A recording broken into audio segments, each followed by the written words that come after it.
Hello everyone. इस part की शुरुआत के साथ हमें दिखाया जाता है कि जेसन हॉस्पिटल से काफ़ी मायूस होकर लौटता है क्योंकि उसकी दोस्त की कंडीशन अभी भी ठीक नहीं हुई होती है। ये सब देख के वो काफ़ी हताश हो जाता है और एक स्टोर के बाहर आके ड्रिंक करने लगता है। और ये वही स्टोर होता है जहाँ पे वो जुंगोंग के साथ आके टाइम स्पेंड किया करता था। फिर यहाँ पे वो काफ़ी ज़्यादा ड्रिंक कर लेता है और तभी वहाँ पे जुंगवोंग आता है और उसकी सामने वाली सीट पे आके बैठ जाता है। पर उसके अंकल वाली शक्ल के कारण उसका दोस्त उसे पहचान नहीं पाता है और जूसंग उससे पूछता है कि आखिर तुम मेरा सुबह से पीछा क्यों कर रहे हो। तो इसके रिप्लाई में जुंगवोंग कुछ भी नहीं कहता है और जेसू को और ड्रिंक करने से रोकता है। पर जेसू उसकी बात नहीं सुनता है और वो और ड्रिंक करना चाहता है। तो इसके लिए जुनवोंग उसे हमेशा की तरह कैन में स्ट्रॉ डाल के देता है और ये देखकर जेसू को याद आ जाता है कि जुनवोंग उसे हमेशा ऐसे ही कैन में स्ट्रॉ डाल के देता था। फिर जेसू उसे यहाँ पे अपनी दुख भरी दास्तां सुनाने लगता है कि कैसे उसने इस बार टेस्ट के लिए इतनी ज़्यादा प्रिपरेशन की थी पर फिर भी उसका लिस्ट में नाम तक नहीं आया।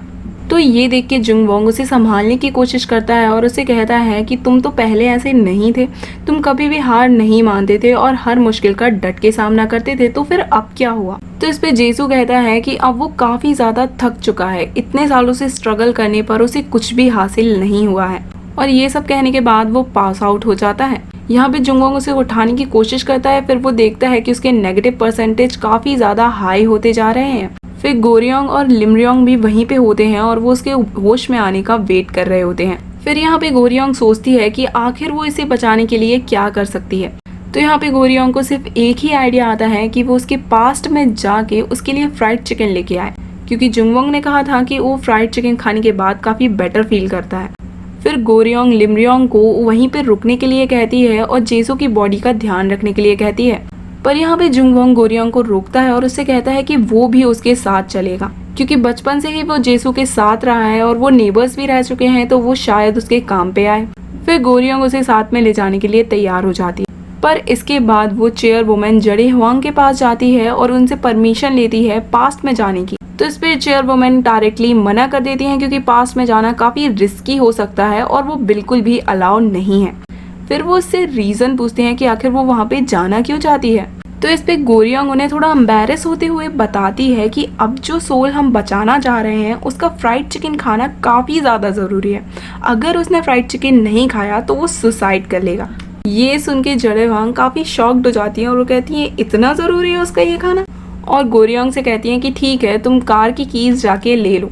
फिर इसके बाद वो एक बूढ़े आदमी के पास जाती है जो कि उन्हें कार की कीज़ देता है, पर वो उनसे कहता है कि आखिर तुम्हें कितना टाइम लगेगा। तो वो गोरियोंग उसे बताती है कि मैं 12 घंटे में वापस आ जाऊंगी। फिर इसके बाद गोरियोंग जुंगवोंग के साथ कार साइड एरिया में जाती है और वहाँ पार्किंग एरिया में काफ़ी लग्जरी कारें होती हैं, इवन स्पोर्ट्स कार भी होती है। और उन्हें देख के जुंगवोंग काफ़ी ज़्यादा एक्साइटेड होता है। वो एक्साइटेड होके गोरियोंग से कहता है कि हम इसमें चलते हैं या फिर इसमें, देखो ये कितनी लग्जरी है। पर गोरियोंग उसकी बातों को इग्नोर कर देती है और एक पुरानी सी गाड़ी में जाके बैठती है। और ये देख के बेचारे जुनवोंग का खून खौल जाता है। वो उससे कहता है कि इतनी सारी लग्जरी कारें छोड़ के तुम्हें उस कबाड़ में बैठना है। फिर गोरियोंग उसे कहती है कि ज़्यादा टाइम नहीं है, तो अपने ये नखरे बंद करो और कार में आके बैठ जाओ। फिर इसके बाद वो लोग कार से एक रास्ते से गुजरते हैं जहाँ पे सारी चीज़ें रिवर्स हो रही होती हैं। फिर इसके बाद वो लोग सीधे ईयर 1999 में पहुँच जाते हैं, जहाँ पे दोस्तों हमें दिखाया जाता है जेसू के फादर को, जिनकी हालत काफ़ी ज़्यादा अच्छी नहीं होती है। इकोनॉमिकली वो काफ़ी वीक होते हैं और तभी वहाँ पे जेसू की एंट्री होती है और वो अपने डैड से आके मिलता है। उसके डैड उससे कहते हैं कि आज तुम्हारा बर्थडे है तो मैं तुम्हारे लिए फ्राइड चिकन लेके आऊँगा। ये सुनकर जेसू काफ़ी ज़्यादा खुश हो जाता है और फिर इसके बाद उसकी स्कूल बस उसे लेने के लिए आती है, जहाँ पे जेसू तुरंत ही स्कूल बस में बैठ जाता है। पर तभी उसकी टीचर उसके डैड से बात करती है कि अब हम जेसू को और स्कूल में नहीं पढ़ा सकते हैं, क्योंकि उन्होंने स्कूल की फ़ीस काफ़ी टाइम से पे नहीं की है, तो प्रिंसिपल अब उनकी और हेल्प नहीं कर सकते हैं। ये सुन के जेसू रोने लगता है स्कूल बस से उतर के और उसके डैड उसे चुप कराने के लिए कहते हैं कि तुम रो मत, मैं तुम्हें फ्राइड चिकन ला के दूंगा। गोरियोंग और जुंगवोंग भी ये सीन देख रहे होते हैं और इसके बाद उसके डैड जेसू को अपने ट्रक में बिठाते हैं और उसे अपने साथ काम पे ले जाते हैं।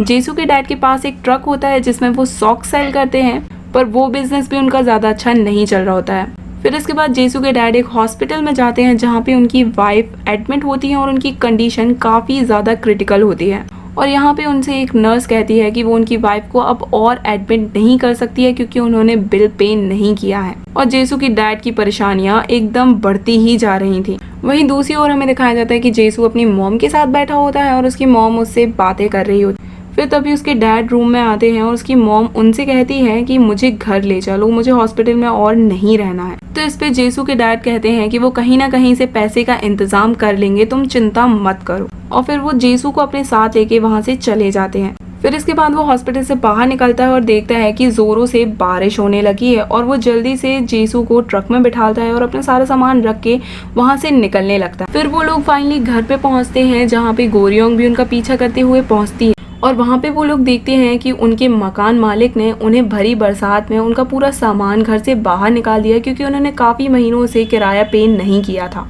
ये सब देख के जेसू और ज्यादा रोने लगता है। और यहाँ प्रेजेंट के टाइम में लिम रियोंग देखता है कि जेसू के परसेंटेज काफी ज्यादा हाई होने लगे हैं और जेसू जो कि बेहोश होता है वो अचानक से होश में आ जाता है और वहाँ से जाने लगता है। लिम रियोंग उसे रोकने की कोशिश करता है पर वो उसकी बात नहीं मानता है और वहाँ से दौड़ के भागने लगता है। और जेसू को भागता देख लिम रियोंग भी उसे रोकने के लिए उसका पीछा करने लगता है।